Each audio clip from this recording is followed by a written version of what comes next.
ഈ നോപ്പിയിൽ പലരും വന്ന് പറയുന്ന ഒരു ബുദ്ധിമുട്ടാണ് ശോധനക്കുറവ്. വയറ്റിന്ന് കറക്റ്റായിട്ട് പോകുന്നില്ല. ചിലർ പറയും കട്ടിയിലാണ് പോകുന്നത്, ചിലർ പറയും ഇല്ല ആഴ്ചയിൽ 1-2 തവണയേ പോകുന്നുള്ളൂ. അത് ചിലർക്ക് അതൊരു സ്ഥിരം ആയി, അപ്പോൾ അവരത് മൈൻഡാക്കുന്നില്ല. നമ്മൾ എടുത്ത് ചോദിക്കുമ്പോഴാണ് ചിലർ പറയുന്നത് ആ ഡോക്ടറെ ഇതേപോലെ 1-2 തവണയേ പോകുന്നുള്ളൂ, ഇല്ല 2 ദിവസം കൂടുമ്പോഴാണ് പോകുന്നത്. അപ്പോൾ ചിലർ ഇതിനെക്കുറിച്ച് നല്ല അറിവും ഇതുള്ളവരാണ്. കാരണം അങ്ങനെ പോയാൽ അവർക്കൊരു സുഖം കിട്ടുന്നില്ല, പല രീതിയിലുള്ള ബുദ്ധിമുട്ടുകൾ വരുന്നുണ്ട്. ശോധന കുറഞ്ഞു കഴിഞ്ഞാൽ നമുക്ക് വയറിൻ്റെ ബുദ്ധിമുട്ടുകൾ മാത്രമല്ല വരുന്നത്. ചിലർക്ക് അത് കാരണം തലവേദന വരുന്നുണ്ട്, ചിലർ ക്ഷീണം ഉണ്ടാവുന്നുണ്ട്. ഇപ്പോൾ അടുത്താണ് ഒരു പേഷ്യൻ്റ് പറഞ്ഞത് അവർക്ക് നടുവേദന വരെ അത് കാരണം ഉണ്ട് എന്ന് അവർക്ക് തോന്നുന്നു. കാരണം എന്താ വെച്ചാൽ ഇത് പോകുന്ന ദിവസങ്ങളിൽ അവർക്ക് ബുദ്ധിമുട്ടുകളില്ല, പോവാത്ത ദിവസങ്ങളിലാണ് നമുക്ക് ബുദ്ധിമുട്ടുള്ളത്. അപ്പോൾ ആ രീതിയിൽ പല രീതിയിൽ വയറ്റിൽ നിന്ന് പോവാഞ്ഞാൽ നമുക്ക് പല രീതിയിൽ ബുദ്ധിമുട്ടുകൾ ഉണ്ടാവുന്നുണ്ട്. അപ്പോൾ ചിലർ പറയുന്നു പല ഫുഡിൽ നല്ല ചേഞ്ച് വരുത്തി നോക്കി, ഞങ്ങൾ കൂടുതൽ ഫൈബർ ആയിട്ടുള്ള ഫുഡാണ് കഴിക്കുന്നത്, എന്നിട്ടും പോകുന്നില്ല. വെള്ളം നന്നായിട്ട് കുടിക്കുന്നുണ്ട്, എന്നിട്ടും മലബന്ധം ഉണ്ടാവുന്നുണ്ട്. അപ്പോൾ ഈ മലബന്ധം എന്ന് പറയുന്നതിന് ഈ ഭക്ഷണം മാത്രമോ വെള്ളം മാത്രമോ കുടിച്ചുകൊണ്ട് മാത്രം നമ്മളത് ക്ലിയർ ആവില്ല. ഇന്ന് ഈ വീഡിയോയിൽ ഞാൻ നിങ്ങൾക്ക് ഒരു ഫലപ്രദമായ രീതിയിലുള്ള 2 ഒറ്റമൂലികൾ പറയുന്നുണ്ട്. ഇത് രണ്ടും നിങ്ങൾ രാത്രി കഴിച്ചു കഴിഞ്ഞാൽ നിങ്ങളെ ശോധന രാവിലെ കറക്റ്റായിട്ട് നടക്കുന്നതാണ്.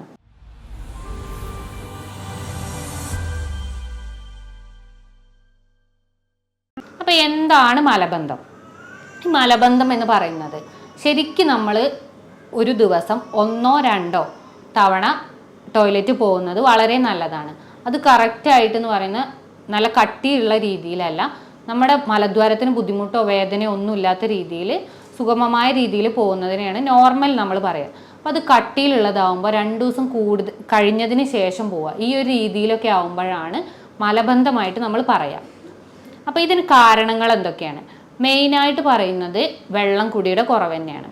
വെള്ളം കുടി കുറഞ്ഞു കഴിഞ്ഞാൽ ഇപ്പം നമ്മളെ ശരീരത്തിൽ എന്ന് പറഞ്ഞാൽ വെള്ളം എല്ലാ സ്ഥലങ്ങളിൽ നിന്ന് ആഗിരണം ചെയ്തുകൊണ്ടിരിക്കുന്നുണ്ട്. അപ്പോൾ എന്താണ് മലബന്ധം എവിടെ നടക്കുന്നത് നമുക്ക് നോക്കാം.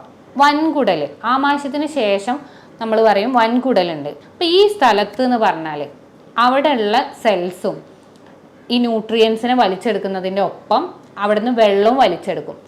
അപ്പോൾ അവിടെ ഭക്ഷണം ദഹനം കഴിഞ്ഞതിന് ശേഷം എത്തിക്കഴിഞ്ഞാൽ അവിടുന്ന് വെള്ളം വലിച്ചെടുക്കുന്നുണ്ട്. അപ്പോൾ നമ്മുടെ ശരീരത്തിന് ആവശ്യമായ വെള്ളമാണ് അവിടെ വലിച്ചെടുക്കുന്നത്. അപ്പോൾ നമ്മൾ ശരീരത്തിന് ആവശ്യമായ രീതിയിൽ വെള്ളം ഉള്ളിലേക്ക് എടുത്തിട്ടില്ല എന്നുണ്ടെങ്കിൽ അവിടുത്തെ ആഗിരണം ചെയ്ത് കഴിഞ്ഞാൽ ബാക്കി വരുന്നത് വീണ്ടും നമ്മൾ കട്ടിയാവുകയാണ് ചെയ്യുന്നത്. അപ്പോൾ അത് മലദ്വാരത്തിലൂടെ പുറത്തു പോകാനുള്ള ബുദ്ധിമുട്ടുണ്ടാവും. അപ്പോൾ നമ്മൾ ശരീരത്തിലേക്ക് ആവശ്യത്തിൽ വെള്ളം ഉള്ളിലേക്ക് എടുക്കണം. പിന്നെ ഫൈബർ കുറഞ്ഞു കഴിഞ്ഞാൽ നാരുകൾ അടങ്ങിയ ഭക്ഷണം, അപ്പോൾ നാരുകൾ അടങ്ങിയ ഭക്ഷണങ്ങൾ കഴിക്കുമ്പോൾ ദഹനത്തിന് ശേഷം അത് ശരീരത്തിന് അവിടുന്ന് വെള്ളം വലിച്ചെടുക്കാനും ന്യൂട്രിയൻ വലിച്ചെടുക്കാനും സുഖമാണ്. പിന്നെ ആ രീതിയിൽ തന്നെ നാരുകൾ കൂടുതൽ അടങ്ങിക്കഴിഞ്ഞാൽ അവിടെയുള്ള മൂവ്മെൻറ്റും ക്ലിയർ ആയിട്ടുണ്ടാവും. അപ്പോൾ അവിടെയുള്ള മൂവ്മെൻറ്റിൽ ഉണ്ടാവുന്ന മാറ്റവും നമ്മുടെ ശരീരത്തിലെ മലബന്ധത്തിന് കാരണമാവും. നോർമലി ആ മൂവ്മെൻറ്റിനെ നമ്മൾ പറയാം പെരിസ്റ്റാൾട്ടിക് മൂവ്മെൻറ്റ് എന്നാണ്. അപ്പോൾ ആ മൂവ്മെൻറ്റ് കറക്റ്റായിട്ട് നടക്കണം. അപ്പോൾ മെയിനായിട്ട് അതിനെ സഹായിക്കുന്ന അവിടുത്തെ സെല്ലുകളാണ്. അപ്പോൾ ആ സെല്ലുകളുടെ ആരോഗ്യസ്ഥിതി നമ്മൾ നോക്കണം. ഇപ്പോൾ ഒരു ടെൻഷൻ അല്ലെങ്കിൽ മാനസിക പിരിമുറുക്കമുള്ള ഒരു വ്യക്തിക്ക് എന്ന് പറഞ്ഞാൽ ശരീരത്തിൽ സ്ട്രെസ് ഹോർമോൺ കൂടുതലായിട്ട് ഉൽപ്പാദിപ്പിക്കും. ആ സ്ട്രെസ് ഹോർമോൺ കൂടിക്കഴിഞ്ഞാൽ ഈ കോശങ്ങളിലേക്കുള്ള രക്തയോട്ടം, അതുപോലെ തന്നെ ചിലപ്പോൾ ആ കോശങ്ങളിലുള്ള ഇമ്പൾസുകൾ എന്ന് പറയുന്നത് നമ്മൾ അവിടെ കൊടുക്കുന്ന ഓരോ ആശയവിനിമയം എന്ന് പറയുന്ന പോലെ ശരീരത്തിലുള്ള മാറ്റങ്ങളെയാണ്. അപ്പം അതിൽ കൂടുതൽ ഇമ്പൾസ് കൊടുത്തു കഴിഞ്ഞാൽ അവിടുത്തെ മൂവ്മെൻറ്റ് കൂടും. അല്ല, സ്ട്രെസ്സ് കൂടുന്നതിനനുസരിച്ച് ആ ഇമ്പൾസ് കുറയുകയാണെന്നുണ്ടെങ്കിൽ ഈ കോർട്ടിസോളിൻ്റെ ഉൽപ്പാദനം കൂടുമ്പോൾ നമ്മൾ അവിടുത്തെ ഇമ്പൾസ് കുറയുകയാണെന്നുണ്ടെങ്കിൽ അത് മലബന്ധത്തിനും കാരണമാവും. അപ്പോൾ അത് 2 രീതിയിലും ബാധിക്കാം. മൂവ്മെൻറ്റ് കൂടിയാലും ബുദ്ധിമുട്ട് തന്നെയാണ്, കുറഞ്ഞാലും ബുദ്ധിമുട്ടാണ്. പിന്നെ നമ്മുടെ ശരീരത്തിൽ ടെൻഷൻ കൂടുമ്പോൾ നമ്മുടെ ടെൻഷനെയും ബ്രെയിനിനെയും അതുപോലെ തന്നെ വൻകുടലിനെയും കണക്ട് ചെയ്യുന്ന ഒരു ബ്രെയിൻ ഗട്ട് ആക്സിസ് എന്ന് പറയും. അതൊരു ബൈ ഡയറക്ഷണലാണ്, അങ്ങോട്ടും ഇങ്ങോട്ടും ഉള്ള ചാനലാണ്. അത് മെയിനായിട്ട് നിയന്ത്രിക്കുന്നത് വാഗസ് നെർവാണ്. അപ്പോൾ ആ നാഡിയിലുള്ള എന്ത് മാറ്റവും അവിടെ മാറ്റങ്ങൾ ഉണ്ടാവും. അപ്പോൾ ചിലപ്പോൾ കൂടുതലായിട്ടുള്ള മാറ്റങ്ങളാവാം, മൂവ്മെൻറ്റ് കൂടും, ആ പെരിസ്റ്റാൾട്ടിക് മൂവ്മെൻറ്റ് കൂടാം, വൻകുടലിൻ്റെ ചലനശേഷി കൂടും കുറയും ചെയ്യാം. അപ്പോൾ അതിനനുസരിച്ചൊക്കെ ശരീരത്തിൽ മാറ്റം ഉണ്ടാവും. പിന്നെ മെയിനായിട്ട് പറയുന്ന ഒരു കാര്യമാണ് വിറ്റാമിൻ സിൻ്റെ ഡെഫിഷ്യൻസി. ഈ വിറ്റാമിൻ സി ശരീരത്തിൽ കുറഞ്ഞു കഴിഞ്ഞാൽ കൊളാജൻ എന്ന് പറയുന്നതിൻ്റെ പ്രൊഡക്ഷൻ കുറയും. ഇത് ഇൻറ്റസ്റ്റൈൻ്റെ വൻകുടലിൻ്റെ ഫങ്ഷനിങ്ങിന് മെയിനായിട്ട് വേണ്ട ഒരു സാധനമാണ് കൊളാജൻ. അപ്പോൾ ഈ കൊളാജൻ്റെ പ്രൊഡക്ഷൻ കുറഞ്ഞു കഴിഞ്ഞാൽ അതും മലബന്ധത്തിന് കാരണമാവും. അതേപോലെ തന്നെ വിറ്റാമിൻ സി കുറഞ്ഞു കഴിഞ്ഞാൽ വാട്ടർ ആഗിരണം ചെയ്യുന്നത് കൂടും. അത് കൂടിക്കഴിഞ്ഞാൽ നമ്മളെ മലത്തിൽ വെള്ളം കുറയുന്നതിനനുസരിച്ച് കട്ടിയാവുകയും അത് മലബന്ധത്തിലേക്ക് കാരണമാവുകയും ചെയ്യും. പിന്നെ മലബന്ധം എന്ന് പറഞ്ഞാൽ ഒരു ഒറ്റയ്ക്ക് മീൻസ് അത് ഒരു അസുഖം മാത്രമായിട്ട് നമ്മൾ കണക്കാക്കാൻ പാടില്ല. അതൊരു അസുഖത്തിൻ്റെ ഒരു ബൈ പ്രൊഡക്റ്റ് ആയിട്ടാണ് വരുന്നത്. അപ്പോൾ തൈറോയിഡിൻ്റെ പ്രവർത്തനം കുറഞ്ഞു കഴിഞ്ഞാൽ പ്രമേഹം ഉള്ളവർക്ക് ഈ ഒരു രീതിയിൽ ശരീരത്തിൽ എന്ത് മാറ്റങ്ങളുള്ളവർക്കും മലബന്ധം വരാം. പിന്നെ മെയിനായിട്ട് പറയുന്ന ഒരു റീസണാണ് നടുവേദന. നടുവേദന കാരണവും മലബന്ധം ഉണ്ടാവാം. നടുവേദന കാരണം എങ്ങനെ മലബന്ധം ഉണ്ടാകുന്നതെന്ന് ചോദിച്ചാൽ നമ്മുടെ സുഷുമ്ന നാഡിയിൽ എന്തെങ്കിലും ട്യൂമർ വന്നു കഴിഞ്ഞാൽ, ആ ട്യൂമർ വന്നു കഴിഞ്ഞാൽ അതിന് ശേഷം അവിടുന്ന് അങ്ങോട്ടുള്ള എല്ലാ നാഡികൾക്കും അമർച്ച വന്നു. അതുപോലെ തന്നെ നമുക്ക് സെൻസേഷൻ കിട്ടില്ല. അപ്പോൾ ഇത് കാരണം നമ്മൾ മൂത്രത്തിൻ്റെ ബുദ്ധിമുട്ടുകളും ഉണ്ടാവും, അതേപോലെ തന്നെ മലദ്വാരത്തിൻ്റെ ഫങ്ഷനിങ്ങിലും കുറവുണ്ടാവും. അപ്പോൾ ആ ചലനശേഷി കുറഞ്ഞു കഴിഞ്ഞാൽ മലം കട്ടിയാവും ചെയ്യും, അവിടെ മലം കൂടുതലായിട്ട് നിൽക്കുകയാണ് ചെയ്യുക. അപ്പോൾ വീണ്ടും വെള്ളം വലിച്ചെടുക്കുമ്പോൾ അത് കട്ടിയായി പോവാതിരിക്കുകയും മലബന്ധം ഉണ്ടാവുകയും ചെയ്യും. അതുപോലെ തന്നെയാണ് കാൽഷ്യക്കുറവ് ഉണ്ടായി കഴിഞ്ഞാലും നമുക്ക് മലബന്ധം ഉണ്ടാവാം. പിന്നെ നമ്മൾ ശ്രദ്ധിക്കാത്തൊരു റീസണാണ് നമ്മൾ കറക്റ്റായിട്ട് സ്ഥിരമായിട്ട് ഒരേ ടൈമിൽ പോവുകയാണ് അല്ല. അപ്പോൾ ഒരു 2-3 ദിവസങ്ങളിൽ നമ്മൾ സമയം തെറ്റി ഒരു 5-6 മണിക്കൂർ ലേറ്റായി മീൻസ് പോകണമെന്നുള്ള തോന്നൽ ഉണ്ടായിട്ട് നമ്മൾ പോയിട്ടില്ല എന്നുണ്ടെങ്കിൽ അപ്പോൾ അത് വൻകുടലിൽ അല്ലെങ്കിൽ മലദ്വാരത്തിൻ്റെ അവിടെ മലം എത്തിയിട്ടുണ്ട്, പക്ഷെ നമ്മൾ പോകുന്നില്ല എന്നുണ്ടെങ്കിൽ വീണ്ടും അവിടെ നിന്ന് വെള്ളം വലിച്ചെടുത്തുകൊണ്ടേയിരിക്കുകയാണ്. ശരീരം ആഗിരണശേഷി കുറയ്ക്കില്ല, എവിടെയാണോ ഉള്ളത് അവിടെ നിന്ന് വെള്ളം വലിച്ചെടുത്തുകൊണ്ടേയിരിക്കും. അപ്പോൾ ഇത് വീണ്ടും കട്ടിയാവുകയാണ് ചെയ്യുന്നത്. അപ്പോൾ അത് പോകാനും ബുദ്ധിമുട്ടുകൾ ഉണ്ടാവും. ആ പോയി കഴിഞ്ഞ വേദന ബുദ്ധിമുട്ടുകൾ ആ രീതിയിൽ വരും. കാരണം അവിടെ ഫിഷർ വരാനും അതിൻ്റെ ഭാഗമായിട്ട് പല കോംപ്ലിക്കേഷൻസ് വരാനും കാരണമാവും. അപ്പോൾ ഈ ഒരു രീതിയിലാണ് മലബന്ധം ഉണ്ടാവുന്നത്. ഇനി ഇതെങ്ങനെ നമുക്ക് മെഡിസിൻസ് കൂടാതെ നിയന്ത്രിക്കാമെന്ന് ആദ്യം നോക്കാം. മലബന്ധം ഇല്ലാതാക്കാൻ വേണ്ടി നമ്മൾ മെയിനായിട്ട് ചെയ്യേണ്ടത് ഒരു കൃത്യമായ ടൈം. അപ്പോൾ നമ്മളെ ശരീരം എന്ന് പറയുന്നത് ഒരു ബയോളജിക്കൽ ക്ലോക്കാണ്. ഉറങ്ങാനും അതുപോലെ തന്നെ ഫുഡ് കഴിക്കാനും. അപ്പോൾ അതുപോലെ തന്നെ നമുക്കൊരു പ്രാധാന്യം അർഹിക്കുന്ന ഒരു കാര്യമാണ് ടോയ്ലറ്റ് പോവുക. അപ്പോൾ ഇത് കറക്റ്റ് ഒരു ടൈമിൽ ഫോളോ ചെയ്യാൻ നോക്കുക. ഇപ്പോൾ ഒരു 8 മണിയാണെന്നുണ്ടെങ്കിൽ ആ 8 മണിക്ക് തന്നെ സ്ഥിരമായിട്ട് പോകാൻ നോക്കുക. പോകണമെന്ന് തോന്നലുണ്ടായി കഴിഞ്ഞാൽ ഒരു വിത്തിൻ 10 മിനിറ്റ്സ് ഇത് നിങ്ങളൊന്ന് സ്ഥിരമായിട്ട് ചെയ്ത് നോക്കൂ. നിങ്ങൾക്ക് എന്തായാലും ജീവിതത്തിൽ മലബന്ധം വരില്ല.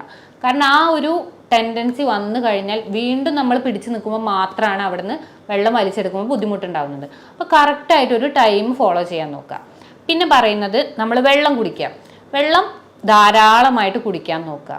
കാരണം ബോഡിക്ക് ആവശ്യമുള്ള വെള്ളം വേണം, അതുപോലെ തന്നെ മലം പോവാനുള്ള ആ ഒരു ലൂസനിങ്ങിനുള്ള വെള്ളവും ശരീരത്തിൽ വേണം. അപ്പോൾ നന്നായിട്ട് ഡെയിലി വെള്ളം കുടിക്കാൻ നോക്കുക. പിന്നെ വിറ്റാമിൻ സി റിച്ച് ആയിട്ടുള്ള ഫുഡ്, നാരങ്ങ, ഓറഞ്ച്, ബ്രോക്കോളി ഇതുപോലത്തെ ഫുഡുകൾ നമ്മൾ ഡെയിലി ഭക്ഷണത്തിൽ ഉൾപ്പെടുത്താൻ നോക്കുക.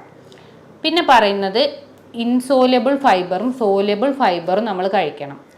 ഓട്സ്, ബാർലി ഇത് നമ്മൾ ഡെയിലി ഫുഡിൽ ഉൾപ്പെടുത്തുക.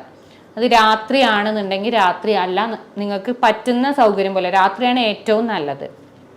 അതുപോലെ തന്നെ തവിടുള്ള അരി കഴിക്കാൻ നോക്കുക. സാധാ ചോറിന് പകരം നമ്മൾ തവിടുള്ള ആ തവിടും ഒരു ലാക്സേറ്റീവ് പോലെ നമുക്ക് പ്രവർത്തിക്കും. ഈ മലം പോകുന്നതിനൊരു സഹായകരമാവും. അപ്പോൾ അതുകൊണ്ട് തവിടുള്ള അരി കഴിക്കാൻ നോക്കുക. അതുപോലെ തന്നെ ഗോതമ്പ് കൂടുതലായിട്ട് കഴിക്കാൻ നോക്കുക. പിന്നെ നമ്മൾ ഇപ്പോൾ ടോയ്ലറ്റിൽ ഇരിക്കുന്ന സമയത്ത് നമ്മുടെ കാൽമുട്ടുകൾ നമ്മുടെ അരക്കെട്ടിന് ഒന്ന് അരക്കെട്ടിനേക്കാൾ ഒന്ന് ഒരു ചെറുതായിട്ട് ഉയർന്ന രീതിയിൽ ഇരിക്കാൻ നോക്കുക. അതിന് വേണ്ടി നമ്മൾ ചെയ്യേണ്ടത് നമ്മളെ മടമ്പ് ജസ്റ്റ് ഒന്ന് പൊന്തിച്ചാൽ മതി. ഈ രീതിയിൽ ഇരുന്ന് കഴിഞ്ഞാൽ നമ്മുടെ വൻകുടലും അതേപോലെ തന്നെ സ്പൈനൊക്കെ നേരെ രീതിയിൽ വരുന്നതുകൊണ്ട് ആ മൂവ്മെൻറ്റ് ചലനശേഷി കൂടുന്നത് കാരണം മലം പെട്ടെന്ന് പോവാൻ നമുക്ക് സഹായകമാവും. പിന്നെ നമ്മൾ ചെയ്യേണ്ട ഇത്രയും ചെയ്തിട്ടും നിങ്ങൾക്ക് ബുദ്ധിമുട്ടുകൾ ഉണ്ടെന്നുണ്ടെങ്കിൽ നമ്മൾ 2 ഒറ്റമൂലികൾ പറയുന്നുണ്ട്. ഇത് ഡെയിലി വൈകുന്നേരം മീൻസ് രാത്രി ഫുഡ് കഴിച്ചതിന് ശേഷം നിങ്ങൾ കഴിക്കുക. ആദ്യത്തേന്ന് പറയുന്നത് ഒരു കട്ടൻ കാപ്പി, നല്ല സ്ട്രോങ് ആയിട്ട് പഞ്ചസാര കംപ്ലീറ്റ് ഒഴിവാക്കിയതിന് ശേഷം സാധാ ഒരു ചുടുവെള്ളത്തിൽ കാപ്പിപ്പൊടി ഇട്ടിട്ട് ഒരു കട്ടൻ കാപ്പി ഉണ്ടാക്കുക. കട്ടൻ കാപ്പി ഉണ്ടാക്കിയതിന് ശേഷം അതിൽ 2 സ്പൂണ് ഒലീവ് ഓയിൽ, കൂടുതലായിട്ട് എടുക്കണ്ട, കാരണം അത് പിന്നീട് ചിലപ്പോൾ വയറിളക്കത്തിന് കാരണമാവും. അപ്പോൾ 2 സ്പൂൺ ഒലീവ് ഓയിൽ എടുക്കുക. എന്നിട്ട് അത് രാത്രി കഴിച്ചതിന് ശേഷം കിടക്കുക. രാവിലെ നിങ്ങൾക്ക് സുഗമമായ രീതിയിൽ മോശം പോവും. പിന്നെ വേറൊന്ന് പറയുന്നത്, സാധാ പാല് അല്ലെങ്കിൽ വെള്ളത്തിലും കുടിക്കുക. പാല് രാത്രി ഒരു ഗ്ലാസ് എടുത്തതിന് ശേഷം അതിൽ 1 സ്പൂൺ കാസ്റ്റർ ഓയിൽ. നോർമലി എല്ലാവർക്കും അറിയുന്നതാണ് ആവണക്കിൻ്റെ എണ്ണ. പഴയ ആൾക്കാരൊക്കെ സ്ഥിരമായിട്ടത് ഉപയോഗിക്കുന്നത് കണ്ടിട്ടുണ്ടാവും. പക്ഷേ ഇന്നത്തെ രീതിയിൽ നമുക്കത് എന്താണ് ഏതാണെന്ന് അറിയില്ല. അപ്പോൾ ആവണക്കിൻ്റെ എണ്ണ ഈ പാലിൽ ഒഴിച്ചതിന് ശേഷം ഡയറക്റ്റായിട്ട് കഴിക്കുക. കൂടുതലായിട്ട് കഴിക്കേണ്ട. ഈ ഒരു ഗ്ലാസ്സിൽ 1 സ്പൂൺ എന്ന രീതിയിൽ കഴിക്കുക. ഇത് സ്ഥിരമായിട്ട് ഒരാഴ്ച ചെയ്യുമ്പോൾ, ഒരു ദിവസം ചെയ്യുമ്പോൾ തന്നെ നിങ്ങൾക്ക് മാറ്റങ്ങൾ മനസ്സിലാവും. പിന്നെ അത് ഒരാഴ്ച കണ്ടിന്യൂ ചെയ്യുകയാണെന്നുണ്ടെങ്കിൽ നിങ്ങൾക്ക് മലബന്ധം കൺട്രോൾ ചെയ്ത് പോവാവുന്നതാണ്. പിന്നെ ഡെയിലി രാവിലെ എണീച്ച ശേഷം നിങ്ങളൊരു അധിക ചൂടിലല്ല, ഒരു മൈൽഡ് ചൂടിൽ ഇളം ചൂടുവെള്ളം 2 ഗ്ലാസ് ഡെയിലി എല്ലാവരും കുടിക്കാൻ നോക്കുക. അത് മലബന്ധത്തിന് മാത്രമല്ല, ശരീരത്തിലെ എല്ലാ ഉന്മേഷത്തിനും കോശങ്ങളുടെ വളർച്ചയ്ക്കും ഒക്കെ നല്ല രീതിയിൽ ഹെൽപ്പ് ചെയ്യും. അപ്പോൾ ഈ രീതിയിൽ നിങ്ങൾ എല്ലാവരും ഒന്ന് ചെയ്തു നോക്കൂ. നിങ്ങൾക്ക് മലബന്ധം പിന്നീട് ഉണ്ടാവില്ല. അപ്പോൾ ഇതുമായി ബന്ധപ്പെട്ട് എന്തെങ്കിലും സംശയം നിങ്ങൾക്ക് ഉണ്ടെന്നുണ്ടെങ്കിൽ നിങ്ങൾക്ക് ഈ കാണുന്ന നമ്പറിൽ കോൺടാക്റ്റ് ചെയ്യാവുന്നതാണ്. ഞാൻ doctor Gopika, doctor Basil homeo hospital, Pandikkad, Malappuram ജില്ല.